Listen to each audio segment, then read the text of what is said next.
લોકસભાની ચૂંટણીને લઈને એબીપી અસ્મિતાના ખાસ અહેવાલ જનતાના મૂડમાં અમારા સંવાદદાતાએ વાત કરી સુરેન્દ્રનગરના કોંઢ ગામથી પોતાના વિસ્તારના સાંસદ અને મોદી સરકારની કામગીરીને લઈને શું છે સ્થાનિકોનો અભિપ્રાય આવો જાણીએ।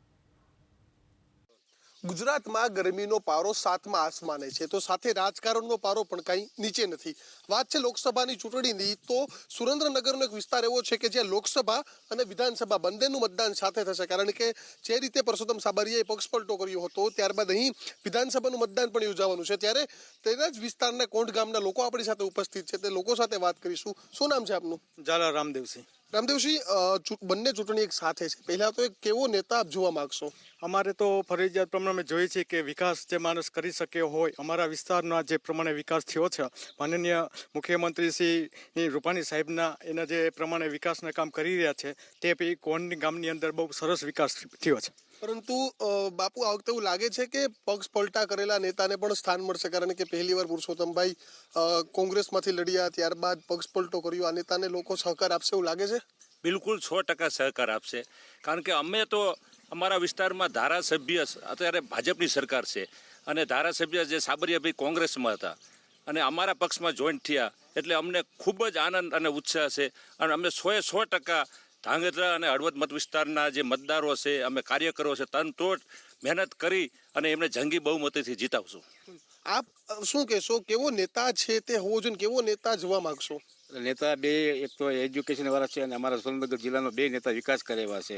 મહેન્દ્ર મુનપરા સાહેબ એમડી ફિઝિશિયન ડૉક્ટર છે, એટલે એજ્યુકેશન વાળા વ્યક્તિ છે, એટલે એ દેશનો અમારા જિલ્લાનો પૂરેપૂરો વિકાસ કાર્ય કેમ છે। પરંતુ આપને એવું લાગે છે કે આ પક્ષ પલટાના કારણે ક્યાંક મતદારો પણ મૂંઝવણમાં હોય છે, કારણ કે પહેલા કોંગ્રેસમાંથી લડવું, ત્યારબાદ ભાજપમાંથી લડવું, એટલે કે એક સ્થાયી નેતા પણ હોવો જોઈએ? સ્થાયી નેતાનો કોઈ પ્રશ્ન નથી, ખાસ કરીને તો નરેન્દ્રભાઈના મોદીના વિકાસ માટે જે વિકાસના કામ આવ્યા, મુખ્યમંત્રી હતા પછી પીએમ બન્યા પછી વિકાસના હિસાબે કોઈ પણ પ્રશ્ન અહીંયા છે જ નહીં। ખાસ કરીને વિકાસ અમારા ગામમાં એટલો બધો થયો છે એની ખામી જ નથી। પાણી અમારા ગામમાં 4 એકર તમે જો તો પાણી જ છે, બાકી વિકાસ તો અમારા ગામમાં બહુ સારો થયો છે। આપ શું કહેશો, સરકાર કેવી હોવી જોઈએ ને કેવી સરકાર આપ જોવા માંગો છો?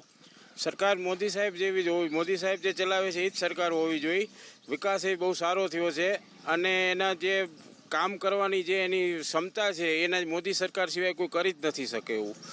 બસ આપને શું લાગે છે, ખેડૂતોના પ્રશ્નો હજી છે વિસ્તારમાં કે હવે નથી? છે।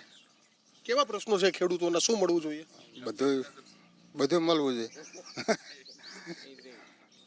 પાણી અને કાપ ભાઈને આપણને પાક વીમો ને બધું મળે છે વિસ્તારમાં? કોઈ મળતું નથી, પાક ક્યાં મળ્યો છે?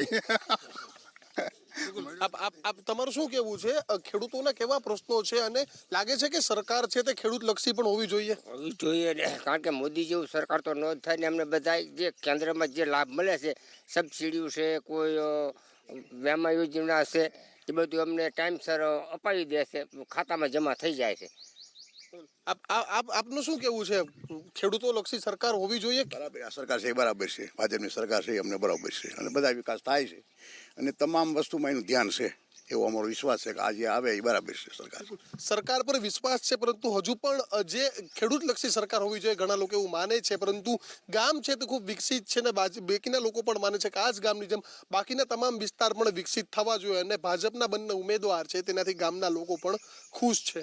કેમેરા પર્સન પ્રભાત ઠાકોરની સાથે દીક્ષિત ઠકરાર, એબીપી અસ્મિતા, કોંઢ, ધાંગધ્રા। લોકસભાની ચૂંટણીને લઈને અમારા સંવાદદાતાએ વાત કરી નહેરુનગર વિસ્તારની જનતા સાથે મોદી સરકારની કામગીરી વિશે શું છે જનતાનો મૂડ, આવો જાણીએ। તો આ ચૂંટણીઓમાં નેતાઓ મેદાનમાં આવી ગયા છે, કારણ કે ચૂંટણીની મોસમ છે, વાયદાઓ ઘણા થાય છે, તો એબીપી અસ્મિતા પણ મેદાનમાં આવી ગઈ છે જનતાનો મૂડ જાણવા માટે। અત્યારે અમે અમદાવાદના નહેરુનગર બસ સ્ટેન્ડ પર છીએ, અહીંયાની જનતાનો મૂડ જાણીએ। શું કહેવું છે આપનું, આ ચૂંટણીમાં શું થશે? ચૂંટણીમાં સારું જ થવાનું છે। કોનું સારું થશે, નેતાઓનું, પબ્લિકનું? ના, દેશનું। નેતાઓ ભલું કરશે દેશનું એમ લાગે છે? હા, કરશે ને। કયા નેતા ભલું કરશે? બધા જ નેતાઓ ભલું કરશે, બધા ભલું કરવા માટે જ આવ્યા છે બધા। એટલે નેતાઓ જે પણ વાયદા કરે છે તમને વિશ્વાસ છે બધા પર? વિશ્વાસ છે એવું નથી। 72,000નો આઈડિયા કેવો લાગે છે રાહુલ ગાંધીનો? બોગસ આઈડિયા છે। 15 લાખનો આઈડિયા કેવો હતો? 15 લાખનું કે કમિટમેન્ટ ક્યાં હતું? એટલે મોદી સરકાર પર તમને વિશ્વાસ છે? છે ને। રાહુલ ગાંધી પર નથી? નથી। કેમ? એનું કોઈ, એમની પાસે કોઈ લોજિક જ નથી।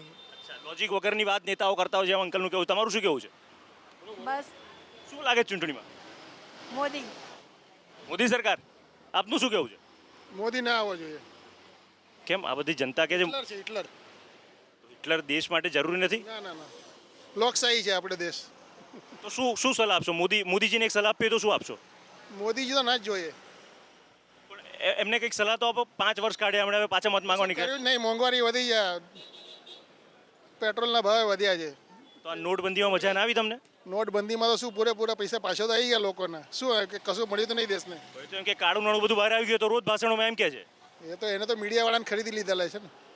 ઓહો, તો રાહુલ ગાંધીની વાત પર વિશ્વાસ છે તમને? 72,000? હા, એ તો એથી જ છે એનામાં. એવું છે? તમને શું લાગે છે ઇલેક્શનમાં? યુવા મતદાર છો. ભાજપ જ આવવું જોઈએ. અંકલ કહે છે કે મોદી તો હિટલર શાહી કરે છે. કોઈ હિટલર સાઈન તમે રાહુલ ગાંધીનું જુઓ, લોકોને 70,000 15,000 આપશે. વેનેઝુએલાનો દેશનો એક કેસ જુઓ, જ્યાં લોકો એમ જ ફ્રીમાં પલતા પોસતા હતા, અને દેશની હાલત જુઓ. લોકોને એમ રીતે રૂપિયા આપીને ગરીબી ના હટાડાય, એમને એમ્પ્લોયમેન્ટ આપવું પડે. પણ મોદી સરકાર પર તો બેરોજગારી કરવાનો આરોપ છે, રોજગારી ગાયબ કરવાનો આરોપ લગાવી રહ્યા છે. 2 કરોડ રોજગારી ગાયબ કરી નાખી. ના કોણે કહે છે? રાહુલ ગાંધી કહે છે. એવી રીતે કોઈનું તો તમને લાગે છે મોદી સરકાર રોજગારી આપી શકશે? આપી શકે છે ને. ડેવલપમેન્ટ જુઓ કઈ કઈ રીતે એવું લાગે છે? હાઈવે એટલા બધા ડેવલપ થઈ ગયા છે. કોઈ બી સેક્ટરમાં જુઓ, આઈટી સેક્ટરમાં આટલો દેશ આગળ વધી ગયો છે. ડિફેન્સની કોઈ વાત. આટલું સારું બોલો છો, વેનેઝુએલા સુધી જઈ આવે, તમને લાગે તમે નેતા બની શકશો?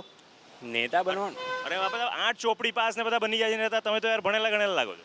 નેતા બનવાનું એટલે મારું એવું કંઈ કામ નથી. જે કામ કરશે, જે એમને કરવું છે તેમને આપણે વોટ આપીને એમને ઇલેક્ટ કરીશું ને. Very nice. તો નેતાઓને એક સલાહ આપી તો શું આપશો?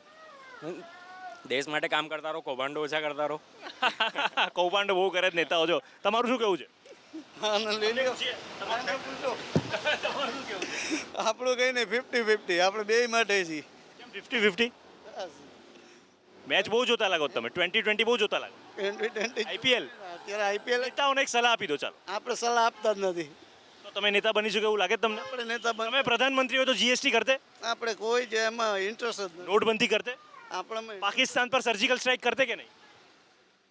તમે સર્જિકલ સ્ટ્રાઇક કરતે?